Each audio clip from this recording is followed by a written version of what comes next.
अस्सलाम वालेकुम नाजरीन। ड्रामा से तुम बिन कैसे जिए कि क्या ही खूबसूरत दी एंड हुआ है। इस ड्रामे के दी एंड पर इस अदनान घटिया शख्स की हकीकत खुल गई।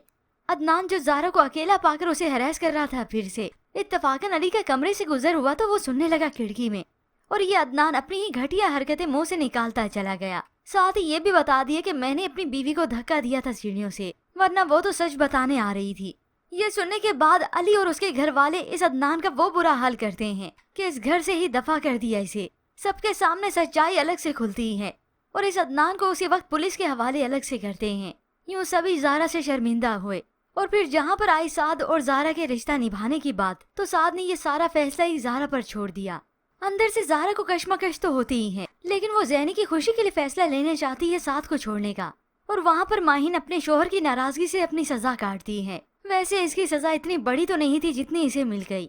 और वहाँ पर जावियार ज़ारा के समझाने की वजह से माफी मांग लेता है। अपनी फैमिली के साथ आता है, आलम साहब भी आए, सभी खुशी खुशी निकाह की तारीख लेने आते हैं। मगर यहाँ पर ज़ारा वो तो फैसला ही कोई नहीं कर पा रही, तो ज़ैनी उसके पास आती उसे समझाती है, और साथ ही साथ वो साद की बात भी बताती है, क्योंकि साद ज़ारा के सिलसिले में ज़ैनी से मुलाकात कर चुका है। उसे बता चुका है अपनी सदाकत कि वो ज़ारा से मोहब्बत करता है। खोट मेरी मोहब्बत में तुम्हारे लिए भी नहीं था, लेकिन ज़ारा को मैंने अपनी किस्मत समझकर एक्सेप्ट कर लिया, और मैं किस्मत के इस दिए हुए रिश्ते को निभाऊंगा आखिरी सांस तक।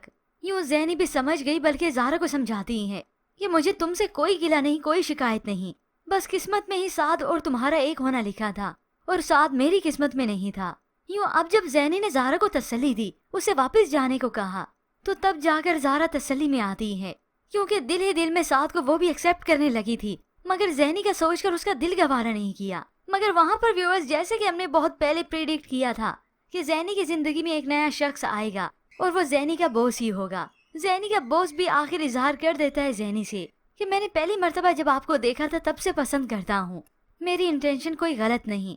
लेकिन उसे डर था कि ज़ैनी की कहीं मंगनी तो नहीं हो चुकी, या किसी को वो पसंद तो नहीं करती। उसके पूछने पर बता ही देती है कि वो मेरा माजी था। यूँ ज़ैनी को अपने सब्र का बहुत मीठा फल मिलता है। यूँ बिल आखिर ये ज़ारा चली जाती अपने घर वापस। साद के लिए आज पहली मर्तबा तैयार हुई, और रूम भी काफी डेकोरेट होता है, क्योंकि ज़ारा और साद अपनी एक नई जिंदगी की शुरुआत करने वाले हैं। पहले तो साद ये देखकर ही हैरान हुआ, उसे बहुत खुशी भी हुई, और यूं ही आकर वो ज़ारा को फूल पेश करता है, उसे प्रपोज करता है।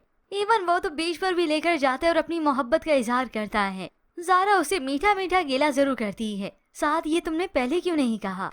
यूँ साद वादा करता है अपना साथ निभाने का उसे, कि मैं नहीं कहता कि तुम अदील को भूल जाओ, लेकिन जिंदगी और खुशियों से मुंह मोड़ो, मैं ऐसा भी नहीं चाहता। यूँ ज़ारा और साद हमेशा हमेशा के लिए एक हो ही जाते हैं। तो इसी तरह से व्यूअर्स हो जाती है इस ड्रामा सीरियल की हैप्पी दी एंडिंग। इस ड्रामे में तमाम अदाकारों ने बाखूबी अपनी अदाकारी के जौहर दिखाए, मगर साथ ही साथ इस ड्रामे के शायकीन तो इस ड्रामे को बहुत ज्यादा मिस करने वाले हैं, और बहुत से लोगों की ख्वाहिश है कि इस ड्रामा सीरियल का सीजन 2 भी आए। तो व्यूअर्स, आपको इस ड्रामा सीरियल का दी एंड कैसा लगा, और कौन कौन मिस करने वाला है इस ड्रामा सीरियल को, इसके मुतालिक हमें अपनी कीमती राय का इजहार जरूर कीजिएगा। मजीद ड्रामा रिव्यूज के लिए आप देखते रहिए उर्दू टीवी।